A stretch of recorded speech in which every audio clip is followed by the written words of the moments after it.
Good afternoon, fans, and welcome to Clothier Field Stadium on the campus of Swarthmore College for today's Centennial Conference showdown between the Haverford College Fords and your Swarthmore College Garnet.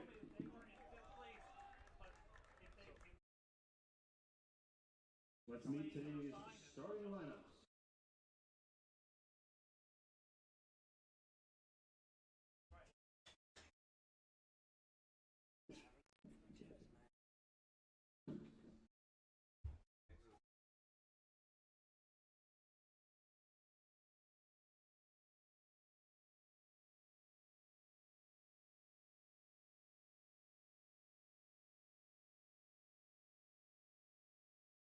First, we're visiting Fords. A sophomore defender from Shaker Heights, Ohio, number 3, Zach Brown. A senior defender from Northfield, New Jersey, number 4, Ben Clark. A sophomore defender from Berwyn, Pennsylvania, number 5, Will Klein. A junior forward from Springfield, Pennsylvania, number 7, Nick Janelli. A junior forward from Chapel Hill, North Carolina, number 9, Peter Baroff. A senior midfielder from Delray Beach, Florida, number 10, Max Creed. A senior defender from Metuchen, New Jersey, number 12, Bryce Berger. A senior midfielder from Wynwood, Pennsylvania, number 14, Michael Carr. A freshman midfielder from Millburn, New Jersey, number 20, Noah Schwab. A senior defender from Jackson, New Jersey, number 23, Nick John. And in goal for the Fords, a senior from Cambridge, Massachusetts, number 1, Jeremy Astasano. The Fords are coached by Zach Ward. He is assisted by Mike Discavage and Tejan Walcott. And now let's meet the starting lineup for your Swarthmore Garnet. A freshman defender from Los Altos, California, number 2, Ben Lau. A senior midfielder from Wallingford, Pennsylvania, number 4, Cameron Ricciardi. A junior midfielder from Culver City, California, number 5, Trevor Homestead. A junior defender from Baltimore, Maryland, number 6, Felix Lanian. A senior forward from the Bronx, New York, number 7, Yuhang Wang. A senior midfielder from Los Altos, California, number 8, Nick Ambiel. A senior forward from Panama City, Panama, number 10, Rodrigo Hernandez. A junior forward from Leroy, New York, number 16, Ethan Witkowski. A senior defender from Colorado Springs, Colorado, number 20, Will Gilchrist. A freshman defender from London, England, number 26, Ari Nevins. Oh boy, Ari, mate. And in goal for the Garnet, a junior from Washington, D.C., number 1, Oliver Steinglass. Swarthmore is coached by Eric Wagner. He is assisted by Kieran Dalton, Tor Hotham, Harry Isharopoulos, and Brendan Grady.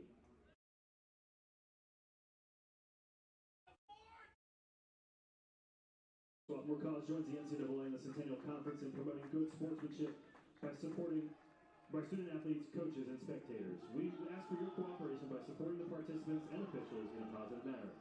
Profanity, racial, or sexist comments or other intimidating actions directed at officials, student athletes, coaches, or team representatives will not be tolerated and are grounds for removal from the site of competition. Thank you.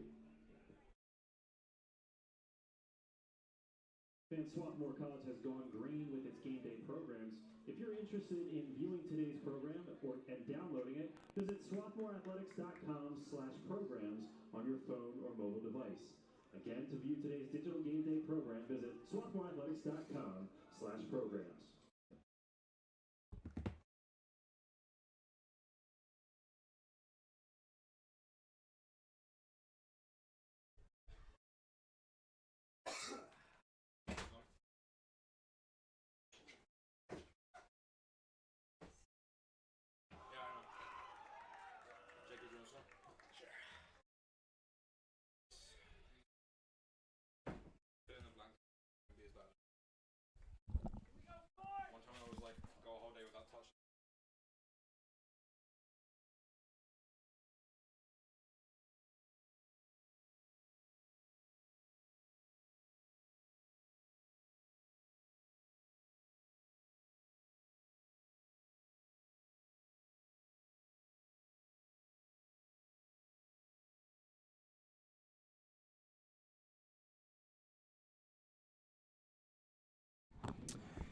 Good afternoon, fans, and welcome to the Garnet Sports Network for today's Centennial Conference men's soccer game, the final of the regular season for the Swarthmore College Garnet, as they take on the Haverford College Forwards here at Clothier Field Stadium on Rivalry Day and Homecoming Weekend.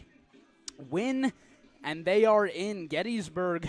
Beat Ursinus on the road earlier in the day, and the Garnet, if they win today, they are in the playoffs for the first time in, I believe, 5 years. Haverford has already clinched home field advantage for the duration of the conference playoffs. They will host, so in theory, they have nothing to play for if it weren't for the rivalry game that's here today.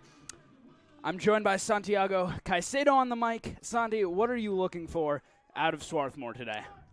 Well, I'm looking for intensity. I mean, they absolutely need to win this game. No ifs, ands, or buts. So you got to come out strong straight out the gate. Yeah, Haverford technically has nothing to play for, but this is El Clasico. This is the Derby. This is Manchester United versus Manchester City. This is the biggest game of the year for both teams. Some changes to the starting lineups. For the Garnet, it is senior day, which means that Rodrigo Hernandez is into the starting lineup, as is Cam Rishardi, as is Will Gilchrist, who is perhaps the wild card of the lot, has only played in 3 games this season, 25 minutes total, and he is coming into that left back spot that Michael Gross has commanded so well this season, and so it'll be interesting to see if Haverford might be able to exploit that right flank of theirs, the left of the Garnets, and perhaps open up some opportunities on that side of the field. Steinglass looking long. Homestead will head forward, and it'll be cleared out the side quickly by Will Klein. Thrown for the Garnet will be taken by Ambiel. He's got Lannion back. To the middle for Rishardi. Play back to Ben Lau in the defense, who has played admirably in the starting center back role for the latter half of the season in place of the injured Jason Muth, whose brother, the former great center back Jim Muth, is or Ryan Muth officially, his nickname was Jim, is in attendance, as is Billy Evers, the former senior forward, both graduating in 2017. Bringing it up ahead is Rice Berger. He gets run off the ball by Homestead. Settled into the middle and around for Nick John. John, he's got Wong on him. Back towards the middle, try to get the switch to Schwab. And they'll continue all the way around to Will Klein. The sideline, here's Berger. And Lannion will poke it away from him. Klein puts a ball over the top. Nevins header setters for Michael Carr. Here's Carr into the top of the box. Pass it off for Ginelli. Trying to put it all the way across. Gilchrist got the head on, and now Nevins will clear away. Back pass, Witkowski running on. Good pressure there on the goalie, Astesano. Couple of poor clearances there by Swarthmore. Made it a very dangerous possession, but Nevins was finally able to get rid of it. Can't be sloppy today. Haverford's got it on the far sideline. See Wong perhaps dropping a little bit deeper than he normally would. Long shot, but comfortably into the hands of Steinglass. Yeah, no danger there at all. Speculative shot at best from Haverford. Gilchrist trying to push over the top, but Witkowski was not running that way, and it'll settle back once again for Astesano.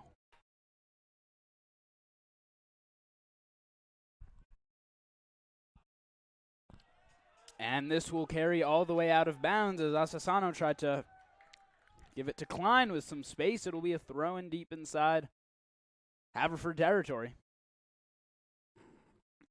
And Beal. Play it short for Homestead. And Beal trying to go end line. Puts one back across goal. And eventually cleared away. It was untouched for a couple seconds there. Homestead. Good back challenge. Wong will keep it in, but it will roll all the way down to the end for a goal kick for the Fords.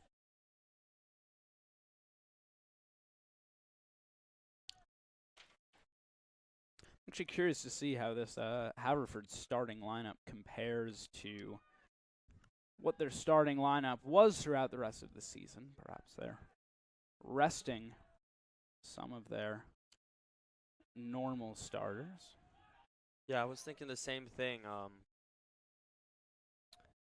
The same time for them. They know it's senior weekend here, and they might just play the same lineup, see if they can take advantage of Swarthmore's rotation. Witkowski's got it over to Ambeal, trying to look over the top. It stayed in after the deflection. And Ambeal, a little bit shaken up there. Ricciardi pokes forward to Wong.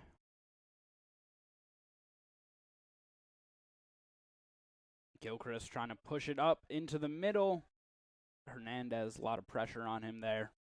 Got 3 black jerseys surrounding him. It'll be a throw-in, however. Far sideline for the Fords. Taken by Nick John.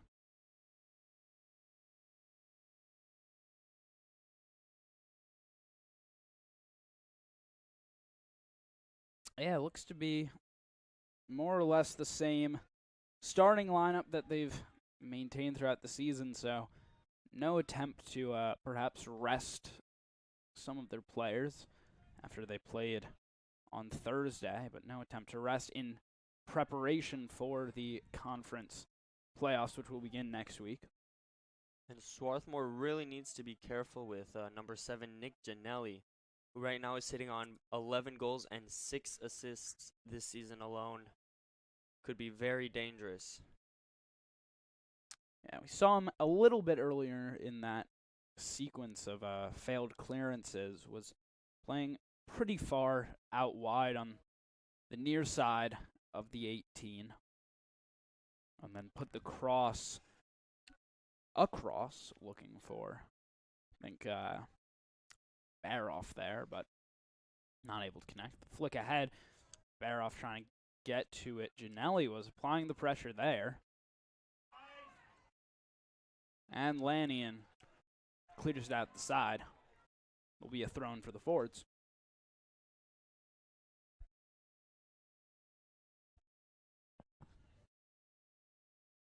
Klein. Looking long for Baroff. And Hernandez has got it into the feet of Homestead. He'll play it to Gilchrist with some space.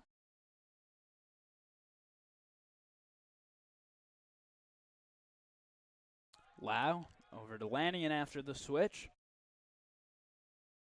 Witkowski.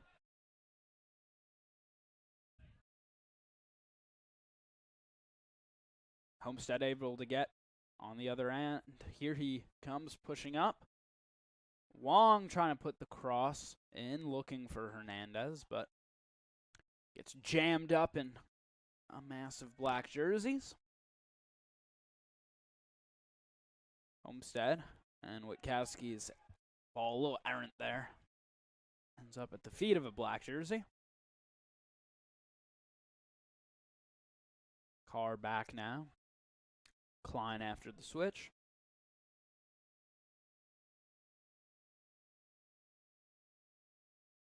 And Beal.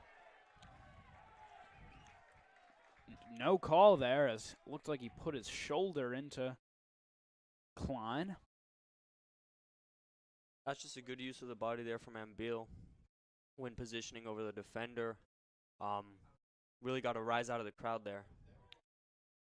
Yeah, I mean, this is definitely a large contingent of Haverford fans in attendance. Only a short trip down the road, down 476. So they have showdown in force and a decent crowd in general showing up as it is homecoming weekend. Here comes Ambil, takes a shot.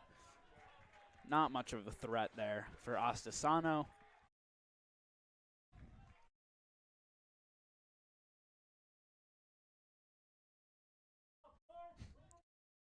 So he will punt away.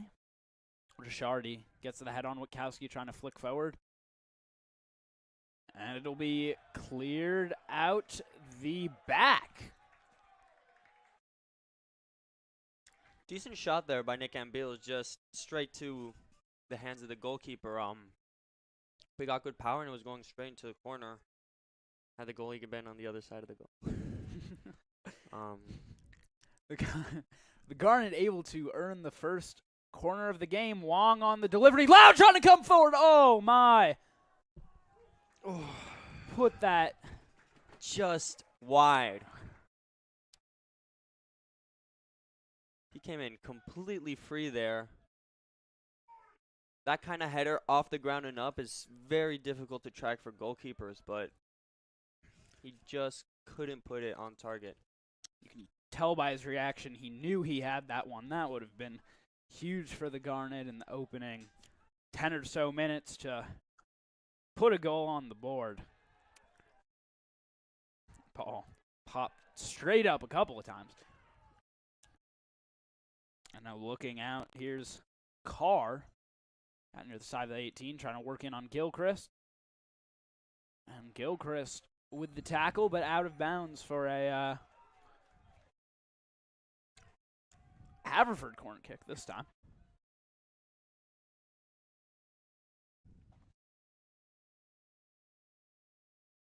Haverford seems to be trying to crowd Steinglass at the goal line. See what it is they've worked on. And a foul called. Yeah, that's the risk of a play like that. Any contact with the goalkeeper within the 6-yard box is a free kick. But it was interesting, definitely. Did give Steinglass some difficulties trying to punch the ball out there. So Steinglass will deliver down the middle of the field. Witkowski and Homestead trying to fight for it. Carr's got it. Ginelli and Wong backtracking there.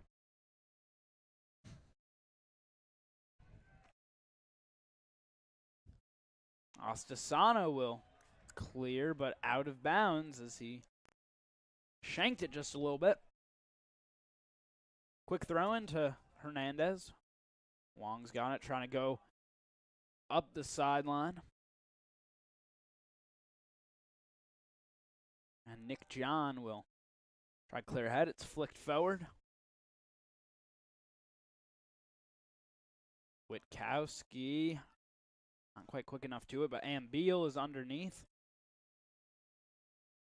Lannion.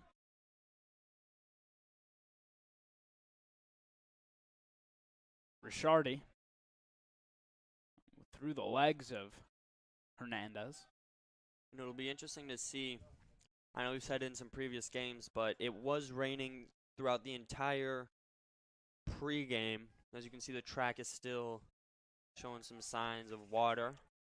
It'll be interesting to see how the teams react to the surface changing. As you saw, there were some early imprecise passes by Haverford, whose goalkeeper, Astesano, kicked it out for a throw-in when trying to pass it to Will Klein. Yeah, definitely a quick turf at the moment, as Zach Viscusi looks to be preparing to make his way into the game. Perhaps he'll the leading goal scorer for the Garnet, looking over the top, but too long for Witkowski. Scusi has 6 goals on the season. Second on the team is Wong with 5, and Witkowski has also chipped in a trio. Nevins head it back for Steinglass. We have a Haverford player tying their shoe. Go out of bounds, thrown for the Garnet. Yuheng Wang there asking for a free kick. He felt he was tugged by the right back on that deep ball. No call. It seems like the referee is showing a willingness to let the players play, which could be interesting as we've seen the men's soccer games get a little bit chippy at times. Wong aggressively challenging for that ball. Here he is and loses it, but that will go out of bounds off of Swarthmore. Throwing for the Fords.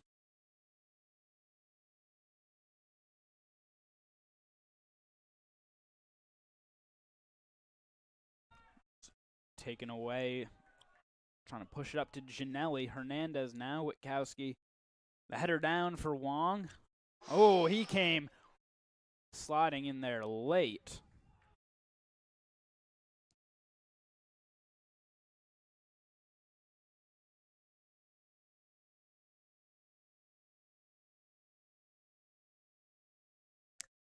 Yeah, I think he's arguing that he got clipped by Zach Brown there, which forced the slide. Once again, the referee's still showing a bit of leniency there. A lot of referees would have given Wong a yellow card on that slide tackle.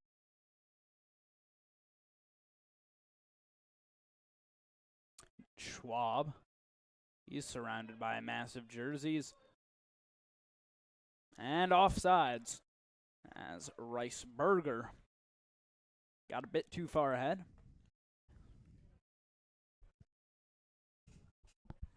Michael Gross also preparing to make his appearance in the game.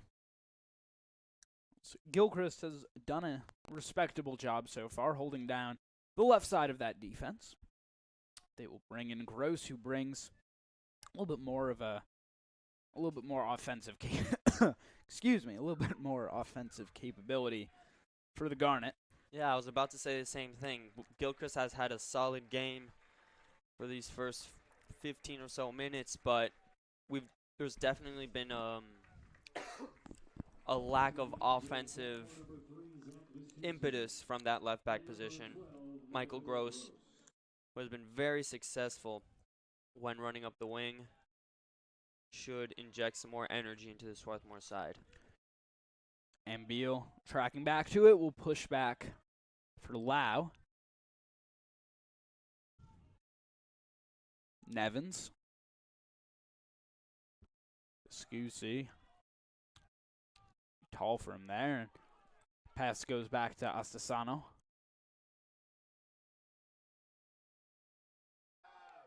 Nevins colliding in the back there with Peter Baroff. And it'll be a free kick for Haverford, right past midfield.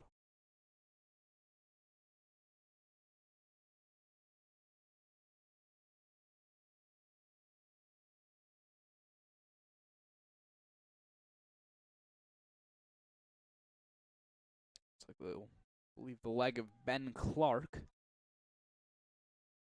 Go straight down the middle. Lau is there with the head on.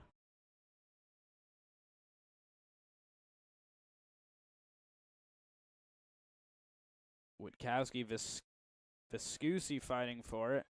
And Viscusi wins it right near midfield. And loses it. Saw him grab the jersey there of Michael Carr.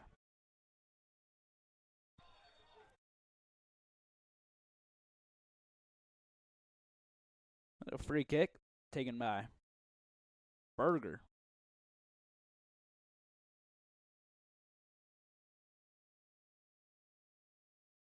Trying to go up the sideline for Carr. Fighting in the corner with it with Ambiel, and Ambiel showing off his tenacity there, but his clearance attempt out of bounds.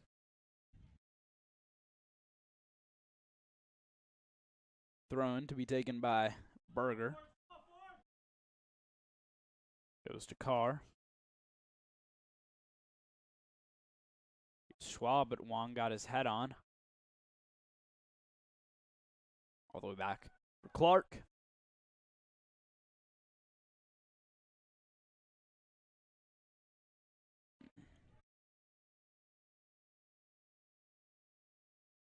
Krieg goes out wide for Nick John. John pushing up. Trying to overlap there. Push in the middle for Krieg once again. And put it behind Carr. Be a throw for Lanyon. Ooh.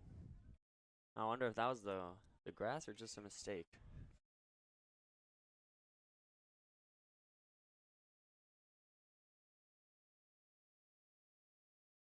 Throw-in will be taken by Lanyon.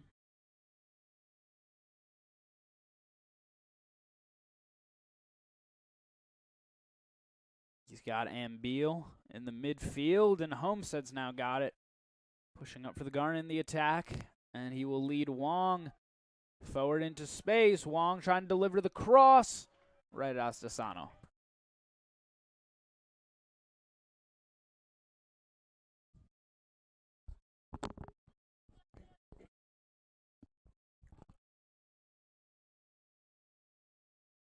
And he will boot it away. It's a good punt.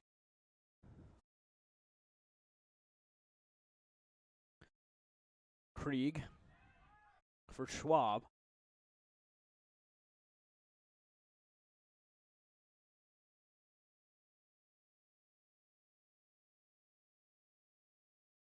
Fizzing the cross. Back. A little half volley there and skied it. That'll take a deflection for a corner kick. It appears it may have hit off of Nick Ambeal. Not very clear from this angle. Yeah, maybe just caught his leg as he came running in, so perhaps a dangerous opportunity now for Haverford. And in comes Woo Jin Shin for the senior Cameron Ricciardi. Got a little bit too much leg on that. Viscusi playing up top. Ball goes all the way back for John. Wong came running on aggressively and forced the pass out of bounds. Be a throw in for Gross. Entering the game for Haverford, number 15, Sykes Cargyle. And in for Swarthmore, number 17, Woo Jin Shin. Gross into the middle. Now Lau. Lanyon up ahead. Played out of bounds, but last touch by Berger. Lanyon's throwing. Witkowski trying to get around the edge.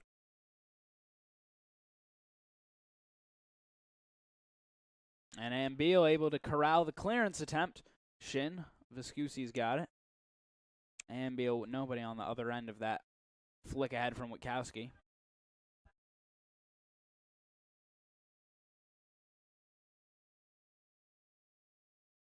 Here's Gross cutting into the middle. Looking over the top. Viscusi can't. Oh, my. Viscusi almost got a foot on, and it will be a corner. That cross went in untouched. Astesano had to dive late to save it. That is exactly the type of contribution that Michael Gross can make on offense. And Swarthmore have their second dangerous opportunity of the game. Wong delivers. But high for Lau. Witkowski. Joey Bradley into the game. Homestead trying to go end line. Another corner. Another corner, yeah.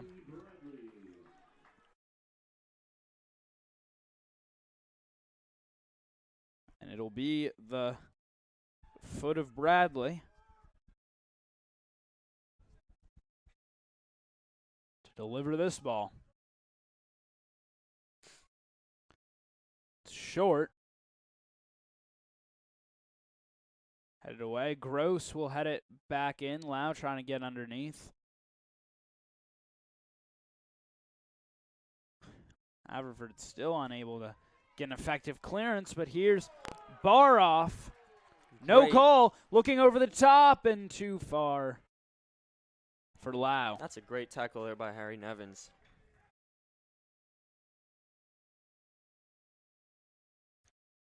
That's how you know he was on Southampton's youth academy.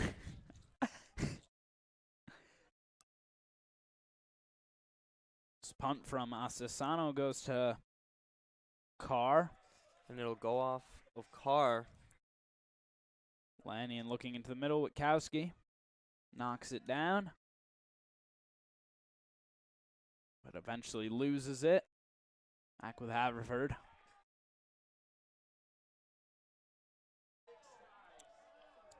Popped up in the air. Wong trying to get his head underneath. Shin. Now here's, oh, got it between the legs of Bradley. Bradley almost able to block the clearance there from Nick John. Seems like Swarthmore's building confidence now. As Woojin Shin will have a shot. Oh, he ripped Ooh. that. Oh. Wow.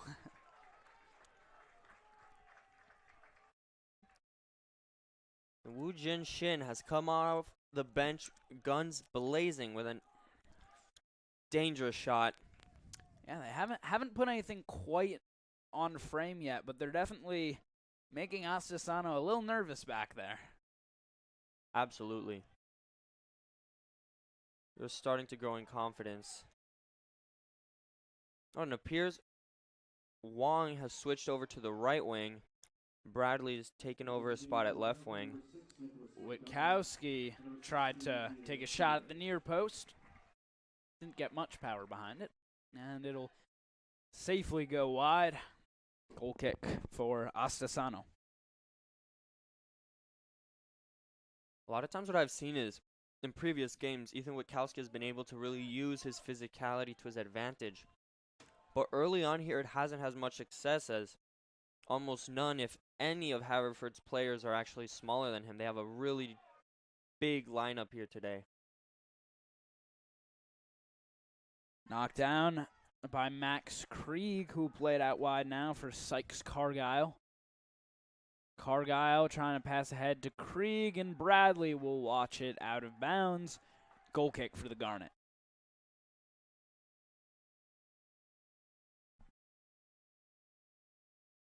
And the leg of Steinglass to kick it away.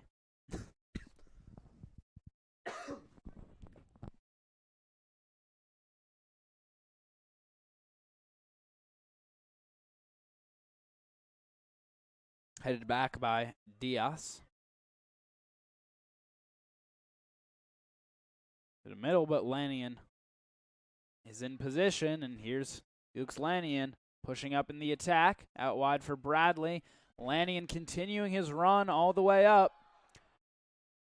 Side of the box now trying to turn, making some fancy moves there, but loses it out of bounds. And Lanyon has got to get back, because not only did he go all the way up, but he went all the way across the field in that exchange of passages with Shin and Bradley. Almost had an opportunity for a cross there, just couldn't keep control of the ball. And this ball settles all the way back for Asesano.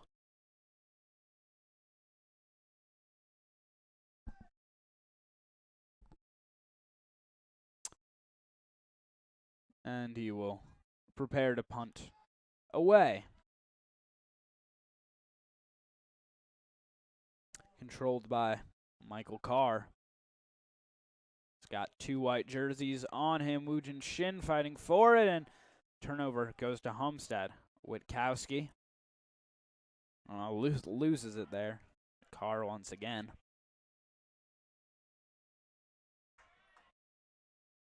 See Swarthmore's players playing with a lot of intensity, really harassing Haverford each time they get on the ball, especially right after a turnover. Saw Viscusi grab the shirt and get called for a foul, but when Witkowski lost the ball, he was doing the same thing, just grabbing and letting go and grabbing and letting go, and it seems he's trying to get into Haverford's head. Witkowski tried to lay it off there for Joey Bradley, but Bradley couldn't quite catch up to it. Be a throw-in for Haverford right near midfield.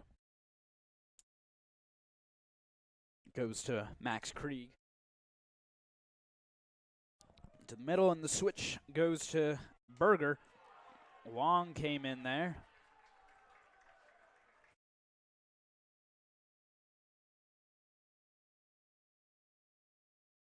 Seems these tackles are really exciting. The Swarthmore bench. They're enjoying this physical game. Evans gets the head underneath. Homestead forward for Viscusi, and there is a foul.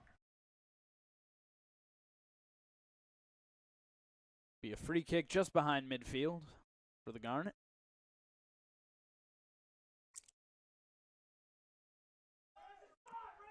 Or actually just past midfield.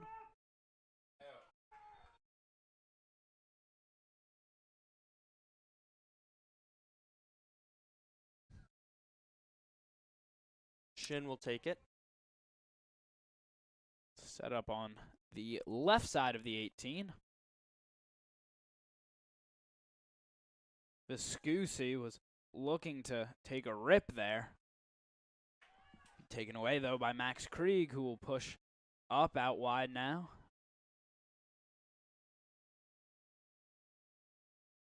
Into the middle for Diaz.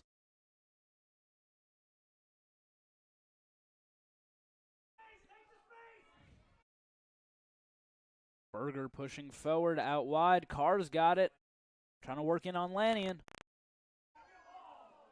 And that will go out the back. Goal kick for Steinglass. Joe Barilli and Francis Eddie Harvey coming on for the Garnet.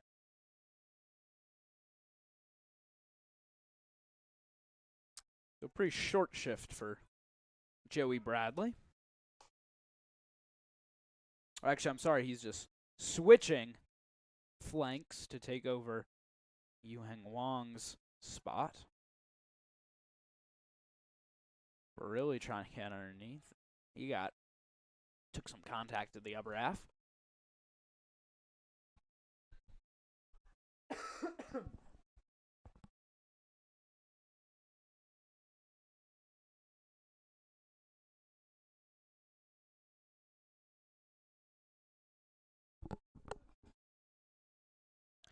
Oh, and Gross, a little bit of an errant pass there. Try and push it forward towards Ginelli, who's in the middle.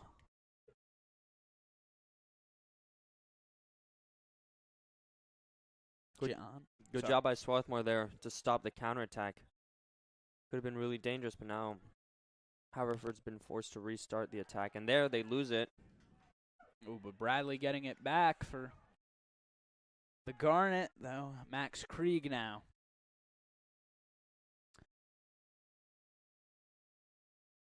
Ball off the tackle from Shin.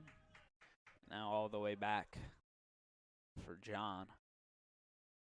Into the Garnet, number 15, Francis Eddie Harvey, and number 22, Joe Barilli. Lannion.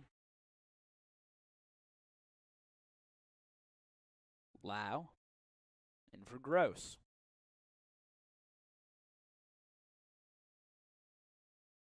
And this will go all the way out of bounds off the foot of Shin.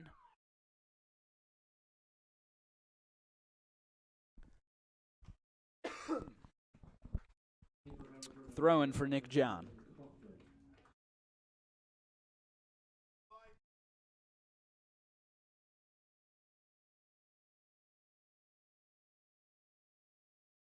Another throw-in for the forwards.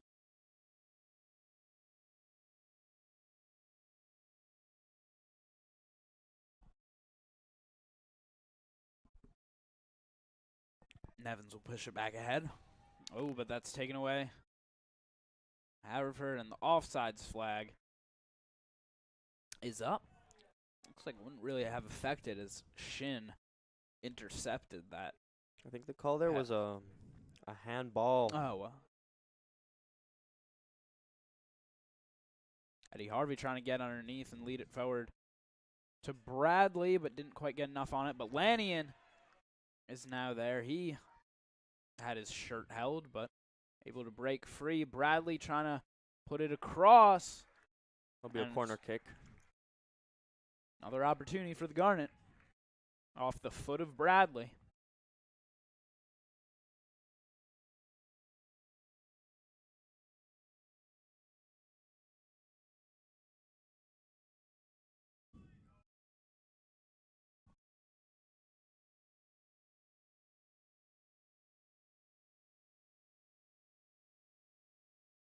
Bradley delivers, but Ostasano is there to make the catch. No danger there for Ostasano. That corner straight into his hands.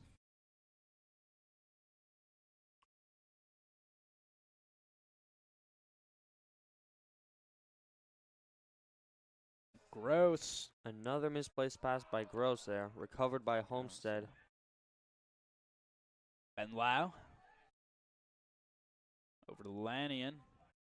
Pushed long up the sideline. Viscusi's got off his chest. He was being held.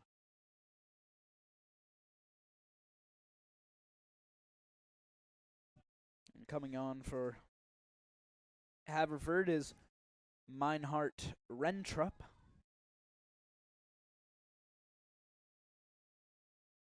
Be a throw in for Riceberger. Coming out is Nick Janelli, who Swarthmore have been able to hold in check for now. We said earlier he has a combined total of 17 goals and assists this season in 15 games. It's a round for Berger. And now Woojin Shin pushing forward in the attack. Shin takes a shot and well wide. Ostasano had his far post covered up as it was.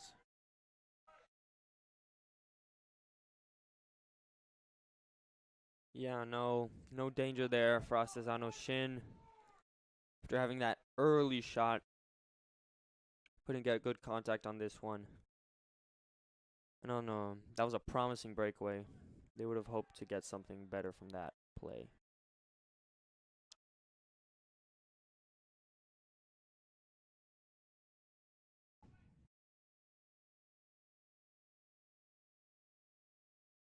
Ball on. Passed out wide for Berger. Trying to work in on Bradley. And Homestead got his foot on it. Lannion will lead it out of bounds, and it will be a throw-in for the Garnet.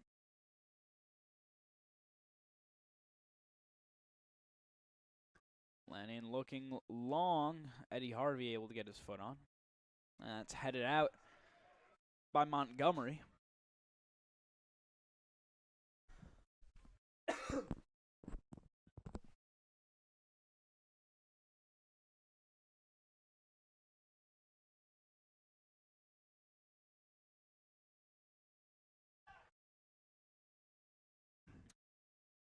Not sure what exactly that was, as I think Lannion thought it went off of a Haverford player, and it pretty clearly went off of Zach Viscusi. All the way back to Nick John. Montgomery pushes forward. Back to John.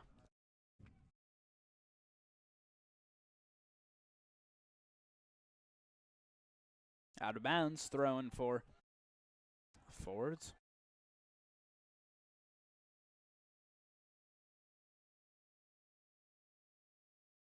Montgomery. He goes down, got clipped, and it's a free kick for Haverford.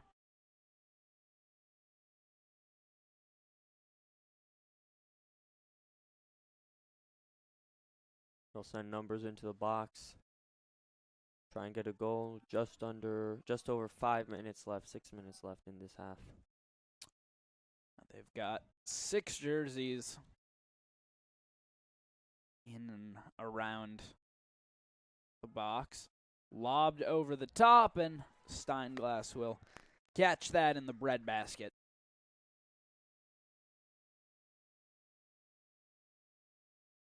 Lau will send it deep upfield looking for Eddie Harvey. Eddie Harvey, does get his underneath, but then it's cleared back, and Homestead's ball out of bounds, throwing for it's Berger.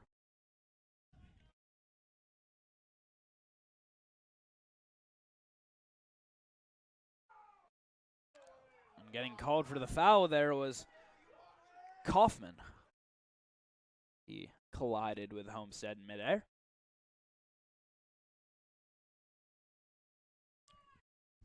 Ben Lau, prepare to send it long.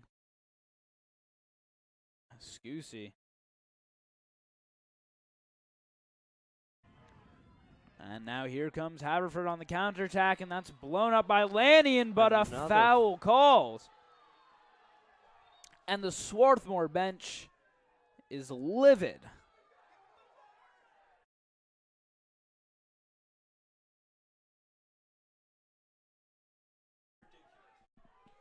Yeah, I assume the foul was called on Lannion because Bradley didn't make contact with him. Looks like the referee thought Bradley may have clipped him there from behind as he was running back, but yeah, replay pretty clearly showed that Bradley did not touch him, and then he just ran into Lannion. So Steinglass will punt away, headed down by Haverford. Michael Gross will try clear forward, pop straight up, and Viscusi now knockdown. He's got Bradley, tries to chip it forward to him, but couldn't connect there. But Haverford will be deep inside their own territory with the throw-in. And out of bounds, the Garnet force it, so they will have a throw-in. We are inside 4 minutes left to play in this first half.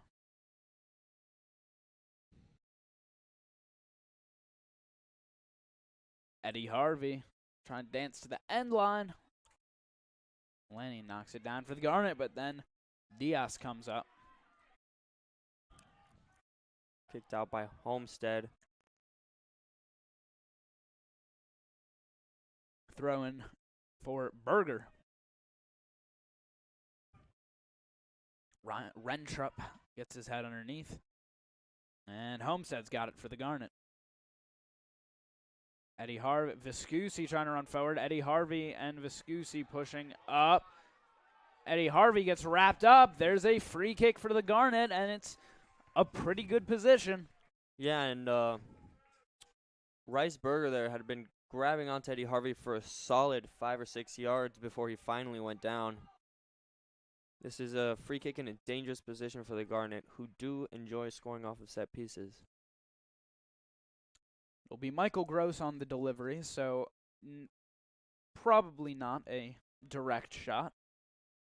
But we'll try to curl this in towards the left side of the box. Could potentially try to go around the wall. He will chip it over the top. Nevin's trying to get his head on. And Astasano makes the catch.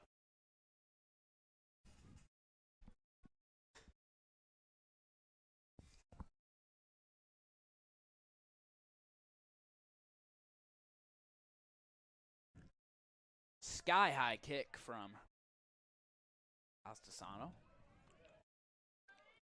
Diaz able to track it down.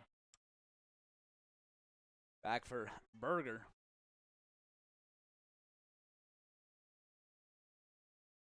John. Got it, and Barilli's got it for the Garnet. Lays it off for Bradley. He's got a man running on. Lau out wide for Lannion. Oh, it's not a good spot to lose the ball. Lannion going on ground there. Rentrup wanted the call.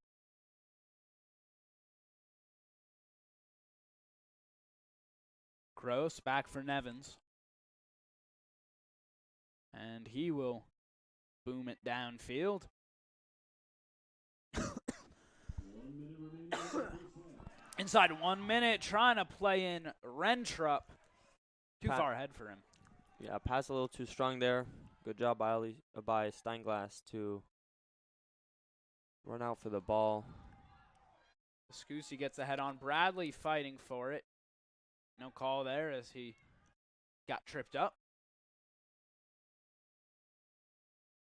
Like it might have caught the hand of Scusi, but no call. Homestead trying to play it forward, and Haverford really just trying to defend here, it looks like, to close out this first half scoreless.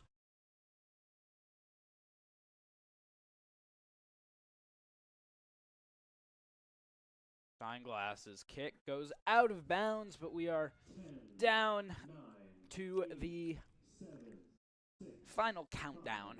4, 3, 2, 1. And the first half will end in a scoreless tie. It's 0-0. The Garnet still very much in the thick of things here at Clothier Field Stadium. We will be back in about 15 minutes for second half action here from Clothier Field Stadium.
It goes back to our origins as an institution committed to serving the common good.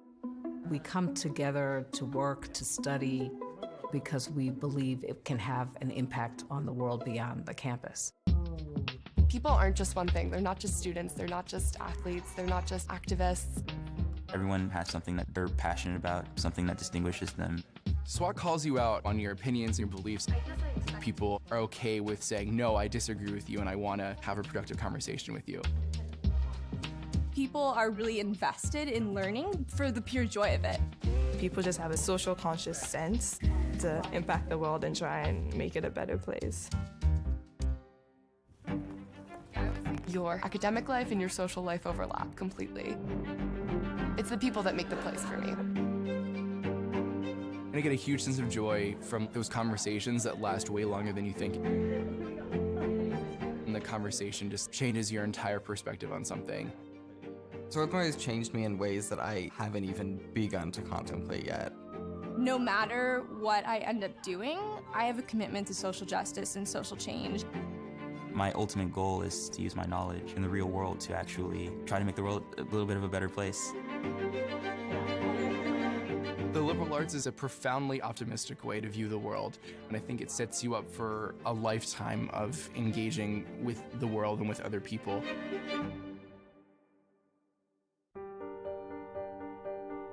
Whether they are humanists or scientists or social scientists, Swarthmore students believe in bringing the full power of their intellect and the passion of their spirit to contribute to the larger society. This is the time to celebrate the value of a Swarthmore education and the value of a liberal arts education to democratic society.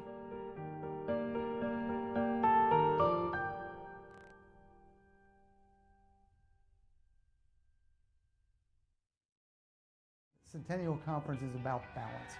We want the students to become the best they can be in the classroom, the best they can be in their athletic pursuits, and our colleges do everything we can to enhance that. You're going to feel the exact same things that you would feel as a Division I or Division II athlete in the Centennial Conference. You're going to feel the heart racing. Your teammates are going to be cheering you on. You're going to be in that huddle, firing each other up, getting ready for the opening tip or the first kickoff. All of this is what we look for and we hope that our students get to achieve in the conference. And you look at the rivalries in our conference, and these schools have competed against each other for over a century. To be able to turn them over to talented faculty and talented coaches to bring out what we all know is there, that athletic ability, that ability to achieve in the classroom, the ability to achieve in the lab. The community that we build within the Centennial Conference is truly special.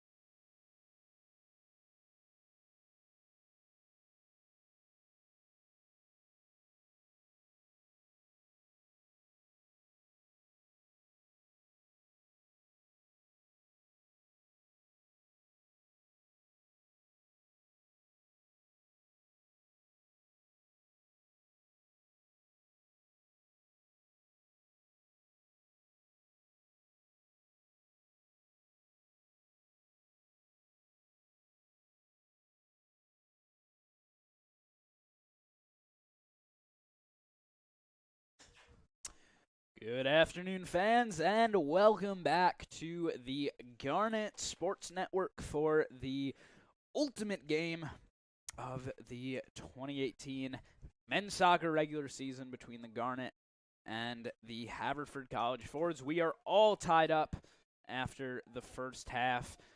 Jacob Brady joined, as usual, by Santi Caicedo on the call. What have you seen so far out of the Garnet?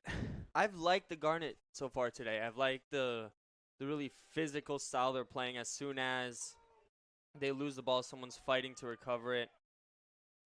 They've had some decent chances. Ben Lau's look was really, it could come back to haunt them, but it's also a sign of how dangerous this offense can be. Woo Jin Shin had a good shot as well. I feel just if a couple more of those plays had gone our way, we could be up 1 or 2-0 right now. Garnet returning to a little bit more of a traditional lineup to start off the second half. Offsides called. They had Will Gilchrist, Rodrigo Hernandez, and Cam Rishardi all starting this game because it is senior day, and now their only senior on the field is Nick Ambiel. And Yu Heng Wang. And Yu Heng Wang.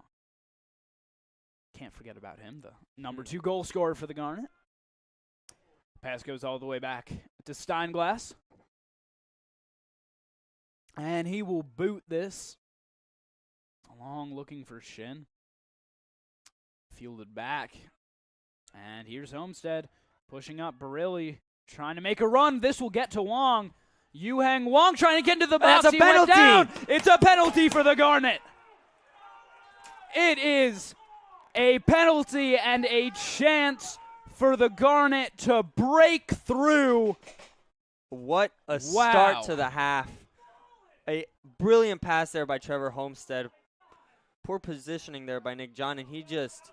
I have to disagree with that call, personally. I agree with you. I mean, Wong was already off balance. It was really minimal contact with the body there by Nick John, but... Yeah, as a fan, I'm happy. As a absolutely. lover of soccer, it's I feel kind of icky about that call, yeah. And I think that the Haverford fans and bench is definitely justified in its protests. It'll be Witkowski. He converted earlier this season, and he easily puts it in for the Garnet. They go up 1-0, and as it stands, they will be advancing to the Centennial Conference playoffs for the first time in the last 5 years. As I said with his last penalty, that was just coolly taken. And he tells the crowd to calm down. This is his house. Garnet on top, 1-0. Really, all they need to do at this point is sit back and defend. And we'll see if maybe Coach Wagner will change things up a little bit tactically. They needed a goal. They've scored the goal. I'm not sure that is the best idea, though. There's still 43 minutes left in the game. I mean, the option of let's throw everyone back in and defend, it's a great option at 3-0, decent at 2-0, but at 1-0, that's just not a risk you want to take, especially with a team with such high-powered forwards as Nick Ginelli. Swarthmore should be looking to score one, maybe two more before they really settle down, but this is definitely good for the Garnet. Great start to the second half. Nick John's got it. Trying to work in on Wong. Wong, a little bit too, thought he had the ball and didn't actually. It'll be a throw-in for the Garnet. Looked like he stole the ball there and just lost sight of where it was. Kept running. Be a throw-in for Gross along the near sideline. Go looking for Barilli. And another favorable call for the Garnet.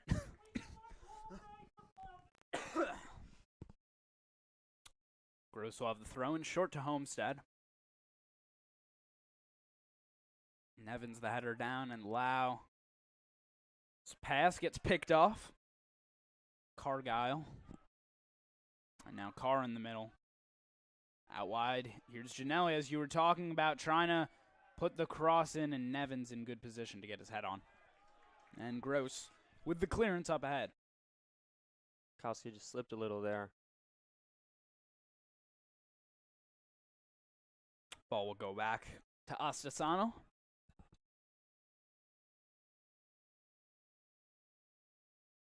Good back pressure there by Ambiel. Homestead going up for it. Got chipped out of bounds, throwing for the forwards. And also, I think just to clarify, we should say that was not a dive by Yu Heng Wang. He was already on his way down just from losing balance when the contact was made. It's just the contact was not worthy of a penalty call. Good run there by Joey Barilli. Here's Barilli all alone, cuts it back for Witkowski at the top of the box, and he can't settle that ball to get a shot off.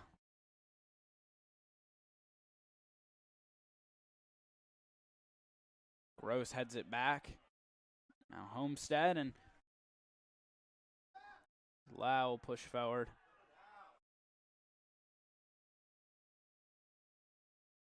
They put the ball out of bounds as one of their number 5, I believe, Will Klein seems to be hurt. Trainer's coming out now. Take a look at him, though. He is under his own power.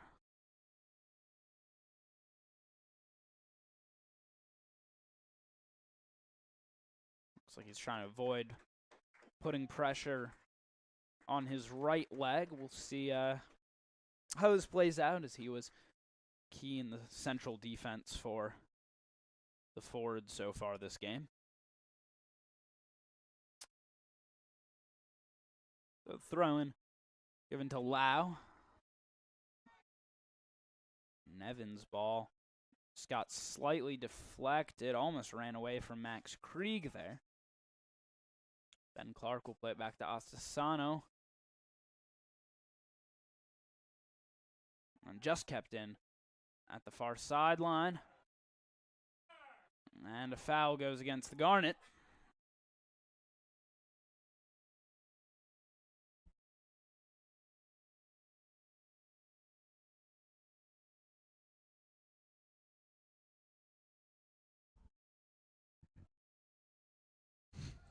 Also, a little shout out there on the far end to Mr. Meeseeks from the popular TV show Rick and Morty, watching the game right now. Thanks to our cameraman Sam Shepard for pointing that out to us. Nevins will run this. Try to run it out. Yeah, and it'll be poked out. It was poked out there by the forward. The referee calls a corner kick.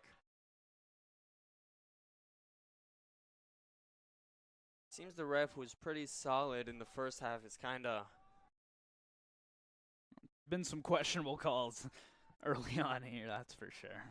His judgment may be deteriorating. Once again, Haverford is trying the same tactic, crowding the box. Headed back across. Trying to get underneath it is Krieg. I'll go out of bounds off of Lannion, and we'll be throwing.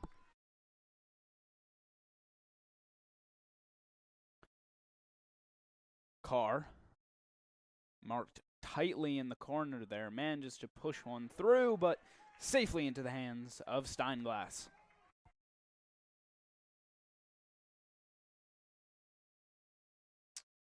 Quickly roll ahead for Nevins. And Gross will boot away with a man running on. Witkowski tries to head it back. Barilli. Good flick on by Witkowski there. Wong working with Barilli along the near sideline. And we'll settle it back for Gross in space. Now Shin's touch. And a takeaway by Baroff. And Shin called for the foul. Poor loss of possession there. Shin immediately slides back. I mean, it's from behind. It's a risky challenge, but he did get. Hey, got the ball. He absolutely got the ball before touching the player. It's a pretty good tackle there by Shin. I don't believe I would have called that. Free kick for Zach Brown. Tries to chip it over the top. Ben Lau get the head on, and some hard contact into the back of Ambeal. Ambeal holding his head for the second time this game. Wonder if he's really. Ooh. Yeah, it looks like he took a forearm there from Berger. He will get back to his feet now.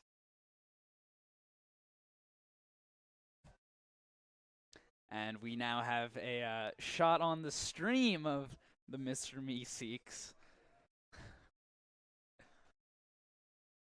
It is the Halloween party tonight here at Swarthmore, so a couple guys. It looks like one of them might have been holding a beer. Could be a root beer. Yeah, it could be a root beer, but you know, getting the Halloween festivities started a little bit early here, coming out to support the Garnet and get lit. Homestead, good tackle there. Settle back for Lau. Now, I don't know if it's really just how well Swarthmore's been playing or whether Haverford's been kind of taking it easy given. I mean, they've already qualified. They have home field advantage. But Steinglass has had very little work to do aside from some kind of easy crosses that have gone straight into his hands. Here goes Witkowski. Witkowski's got Wong, and the ball will go to him. Yuheng Wang went off the heel of Barilli as he wasn't looking for that pass. Wong still fighting for it.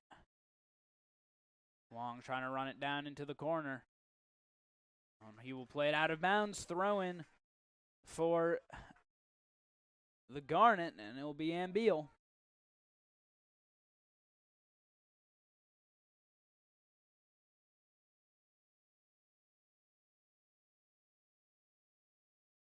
As he will push his players back. Lanning trying to get underneath the clearance. But out of bounds, thrown for the Fords.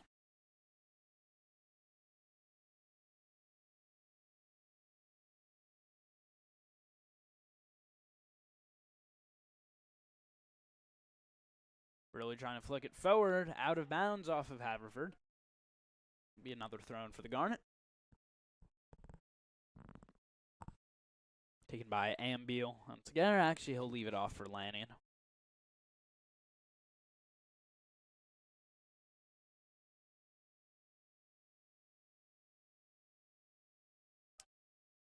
Played out to Gross in space. Michael Gross pushing up the sideline. Here he goes, trying to flick one back across and into the waiting hands of Astasano.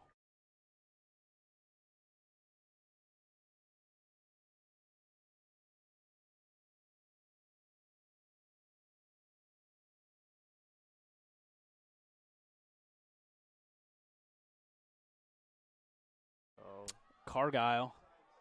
He's got Baroff running into the middle. Nevin's got the head on. Just for the last few games that I've seen, Harry Nevins and Ben Lau have really just been rocks in that central defense. And I mean, Jason Muth is a solid player, but with Ben Lau's performances, it's not hard to see why he's gotten the starting position there, and now it's Homestead on the ground. Seems to be hurt pretty bad. He's had injury issues his past 2 years with the Garnet, and he has been key in the midfield this year for the Garnet. We'll take a short break as he is attended to on the field.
Jason Muth coming into the game in place of Sophomore number 21, Jason News. Trevor Homestead.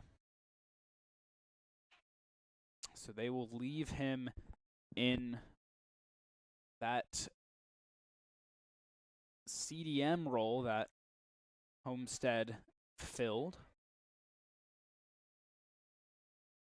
A little interesting given the fact that Muth had been a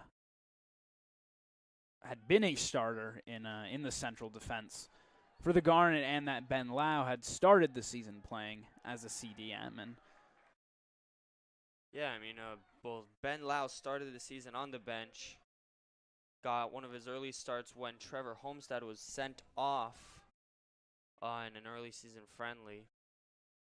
And then after Muth came out with a concussion, he was dropped into the center of the defense, and he just hasn't let go of the spot. yeah, he's been, it's a pair of freshmen in the middle at the back for the Garnet, but they have done an admirable job in showing skill and poise well beyond their years. Witkowski running through the contact there. He's got in the corner, tries to deliver the cross back. Nobody able to cleanly get on the other end for the Garnet. Nevins coming forward. Shin's got it. We'll push back to Michael Gross, and actually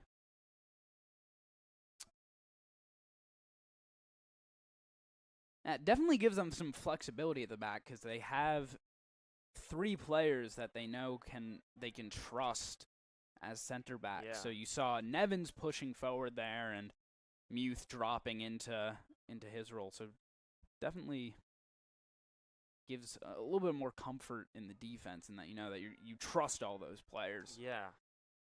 And, I mean, don't forget to mention, I mean, Felix Lanyon and Michael Gross, 2 studs at the outside back position, especially when going forward. Taken on the outside by Cargyle.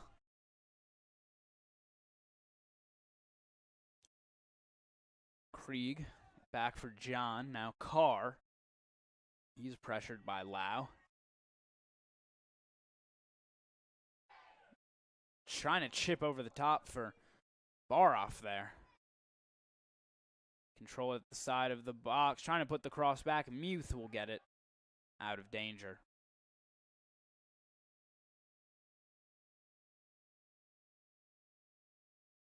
Cross gets deflected by Lanyon.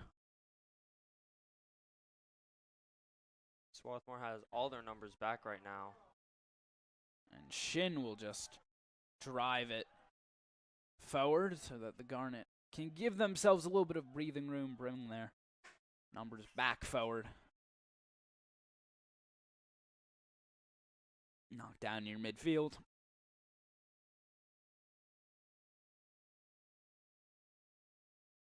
I just had a bit of an odd thought, but it almost feels like Swarthmore's formation is a bit like an accordion to me. It can really extend itself and then just really contract itself very quickly.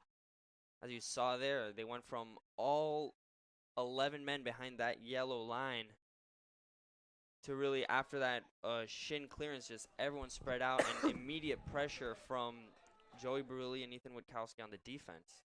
For Haverford, number 6, Nicholas Montgomery. And that's a free kick. Dangerous spot for Haverford as they seek out an equalizer. Just under 30 minutes left to play. Gross a little bit too aggressive into the back there. And it will be Ginelli. Perhaps we will see a shot on goal. No, instead he'll try to curl it in and headed just over. That's really been Haverford's best opportunity of the game. Ginelli kind of bringing a threat either way. 11 goals, 6 assists. He could shoot or cross it in. The header just over the bar. Yeah, Schwab trying to drive it forward there. And Steinglass has made 2 saves today, both of them fairly easy ones. So that really his first real, perhaps, moment of worry there as Schwab just put it over the crossbar.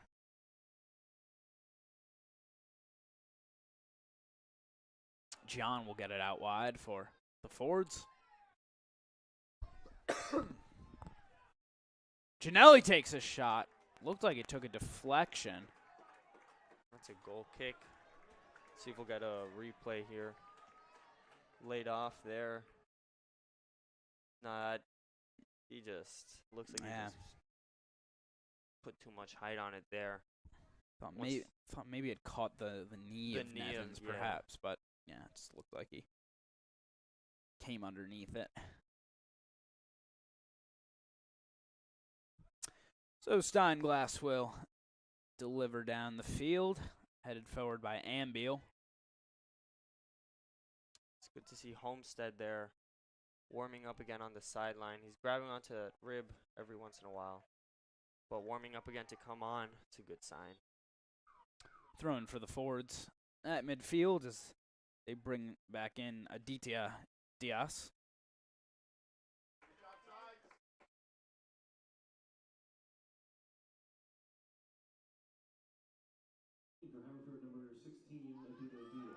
Here comes Baroff running forward with Nevins on him.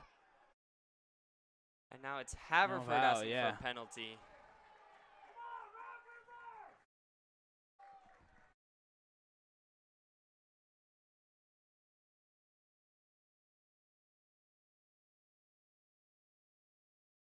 Minimal contact there. That was good no call by the ref, but one you may ask yourself, really, what was the difference between the call he did make and that play there? So Steinglass will take the free kick. Right up the middle, Barilli got the flick on. Muth put it back down. Witkowski trying to get back underneath with his back towards goal.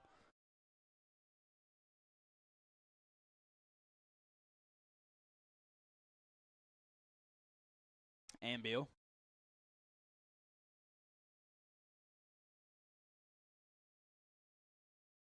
Lau was looking for Wong, knew he wouldn't win the header against Nick John there and just tried to play it back. Referee calls advantage there. And now he'll blow for the free kick. Yeah. Foul committed by Muth and be a free kick for Nick John.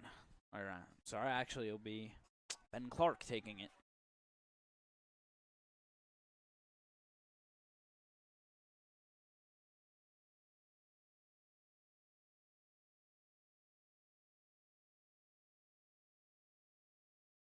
In the air, that's still pushing around. Eventually Steinglass Diaz just whiffing on the half volley there. It's a handball just outside the box. This is dangerous.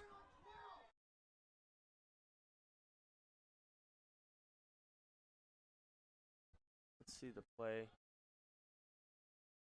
Floated in there, right off the arm of Ambiel.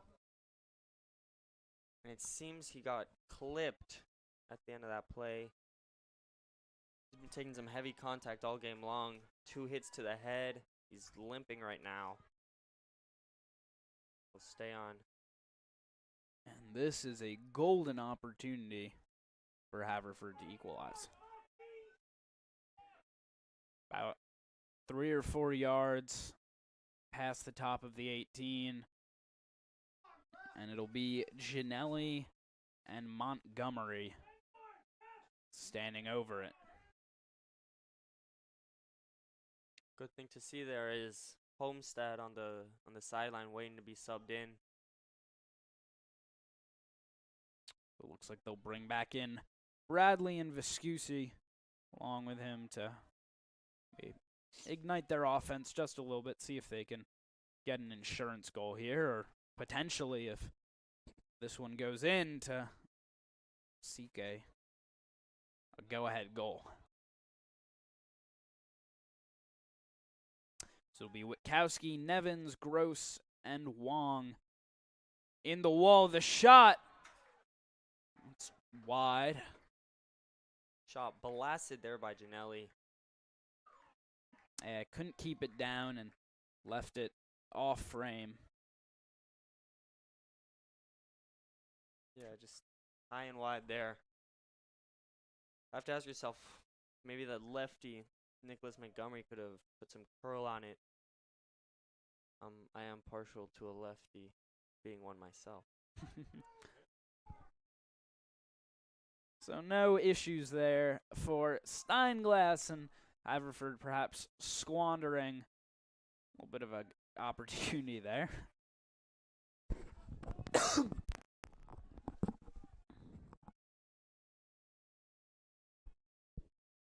in for Swarthmore, number 3, Zach Viscusi. Number 5, Trevor Homestead. And number 9, Joey Bradley. Throwing for the Haverfords right past midfield.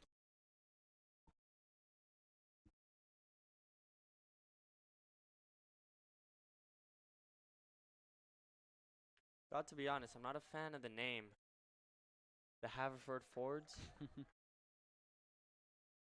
Yeah, I mean, and their mascot is a squirrel. Ooh. So I don't know. I think it's better than the Haverford Squirrels, at least. Fair. Look ahead, Bradley showing off the fresh legs there as he almost made it to that ball. Go off the head of Nevins and back to Steinglass, who made bar off run just a little bit more.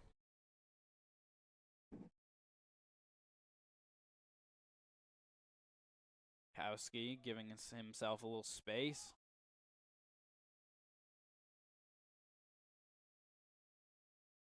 Muth trying to push it forward.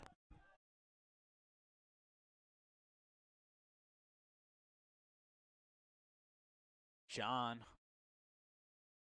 Nevins gets the head on. Out of bounds. Thrown for John.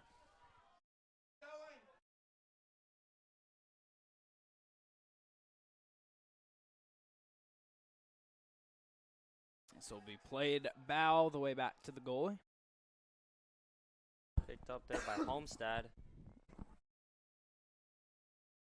Muth. Now Wong pushes it forward for Witkowski. Witkowski's got Viscusi making a run. Still Witkowski. Trying to put the ball there on his right foot for the cross. Just dropped off. Lifted up. Ooh, contact there. Lannion takes a shot. But Astasano able to get back into position to make the save there. That pass was that was well put in there by Homestead. Yeah, he got Astasano out of position, but great job. Yeah, good job there by Astasano coming off his line. That would have almost certainly been a goal had he not.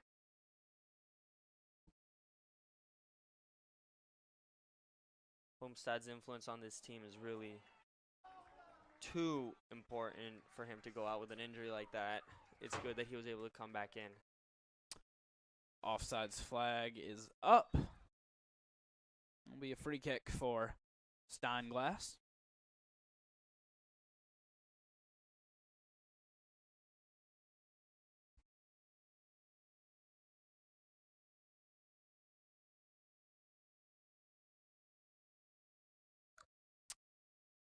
And he will prepare to send away.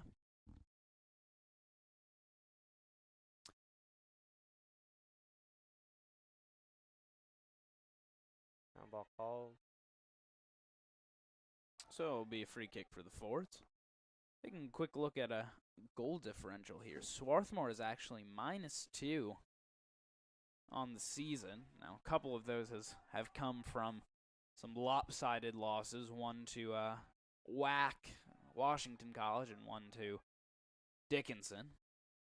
But it is a bit interesting to see a -2 goal differential after the 5-1 win we got against. Yeah, against Ursinus. Against Penn State Albenton. No, well, that was non-con. Right. Oh, it's just -2 in conference. Yeah. I apologize. We're +5 overall. Okay. Yeah, that makes more sense. Though there was still that 5-1 win over Ursinus in conference play. Oh wow, yeah. So And it's really shocking to see because every time we play a home game, it seems like we're always singing the praises of that defense. Right, and then we go on the road and somehow things seem to break down. That wouldn't be ideal, especially because if we hold on to get this win here today, then we will be going on the road to Dickinson. That's right it'll be Dickinson for the play-in game.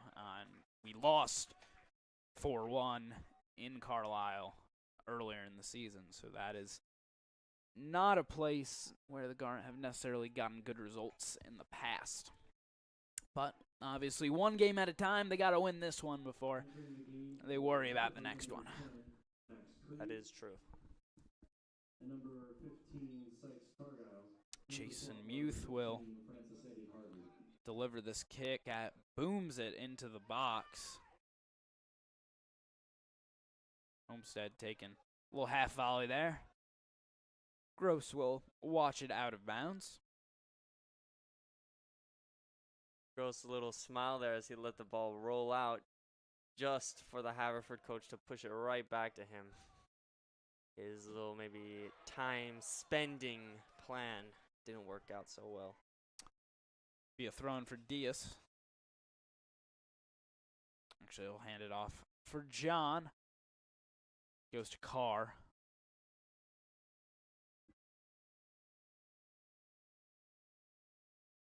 Carr. And pushed out of bounds by Gross.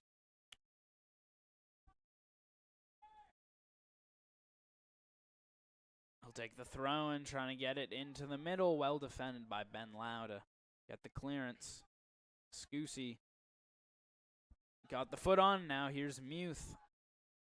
Can Bradley keep it in? Not quite. Pass just a little too strong there for Muth. Yeah, the Haverford coach really taking an active role in ball chasing duties right now. And Nevins gets the clearance. Yeah, I'd like to be one of the... Oh, and Nevins is now on the floor. He seems to be fine.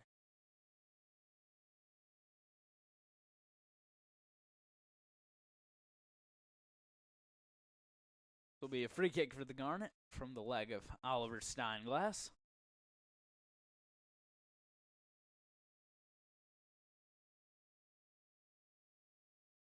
Homestead trying to get underneath. Trying to go around the outside there.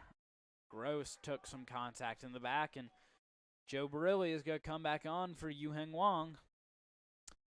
Gross there asking for the free kick, gets thrown instead. Backing for Swarthmore, number 22, Joe Barilli. Lobs it up. Eddie Harvey getting tangled up with Montgomery there. And be a throw-in for Nick John.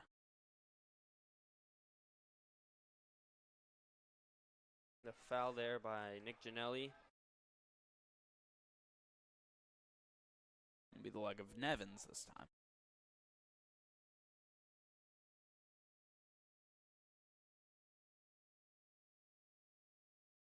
Nevins, couple of fake run-ups. Eddie Harvey controls off the chest, pushes back for Barilli. Don't know if Nevins was trying to figure out what to do or just making it look like he was doing that while he wasted some time. Good use of the body there by Nick John. He's able to shield the ball out of bounds for a goal kick.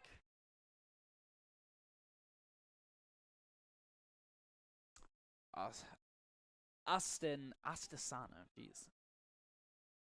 Astasano will kick away. Muth. Really trying to get underneath. Now it's out wide. Here's Diaz into the middle. Carr. Still Carr. Trying to get around Michael Gross there. Carr showing off his wheels there. Montgomery And out of bounds, Garnet throwing.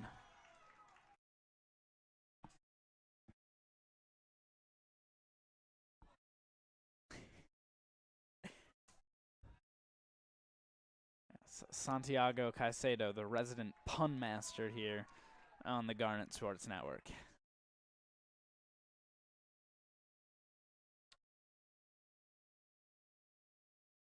Will be a throw-in for the Garnet. Michael Gross. Take Homestead heads it down.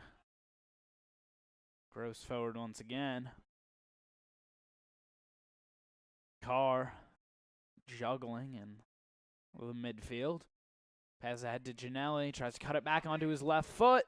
Muth got the foot on. Homestead tries to clear away. Got deflected.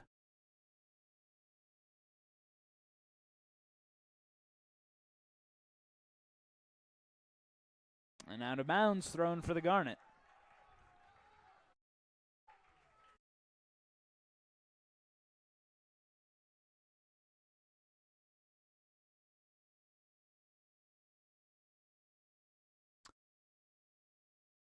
Out of bounds, thrown for the Fords.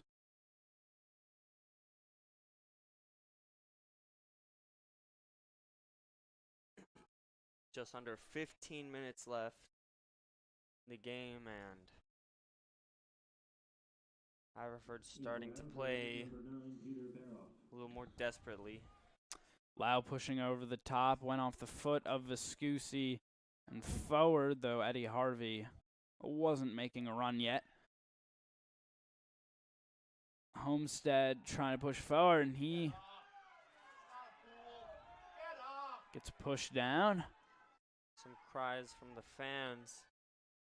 Not a fan who are not happy with Homestead's fall there. Baroff trying to put the cross back in, well defended by Nevins. He comes in. Oh my. Oh, after a great tackle, he just kind of pushes the ball there with his hand. I think I'm not sure what was going through his mind there. That's just a bit of a far touch there, and then yeah, I mean, and it's not even like it was unintentional. Like he grabbed that ball. It was instinctive. That's a player who thought he was fouled. Yeah. He grabs the ball to stop the play, realized he made the tackle, and he just put his hands up. It's a very dangerous free kick here for the Fords, and once again, yeah, put over the bar there by Max Krieg.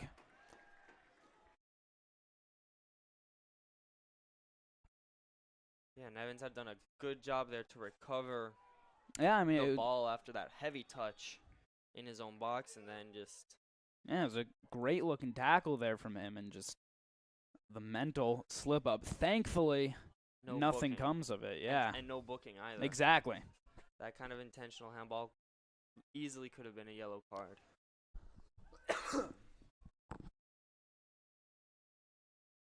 And a foul called. Be a free kick taken by Muth.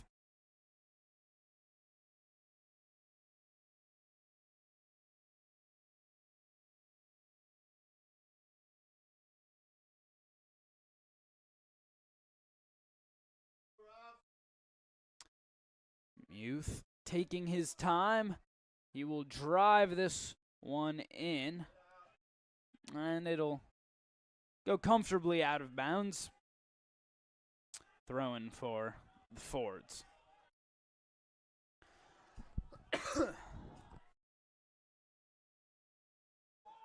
Gross on the ball. Pass it back to Nevins.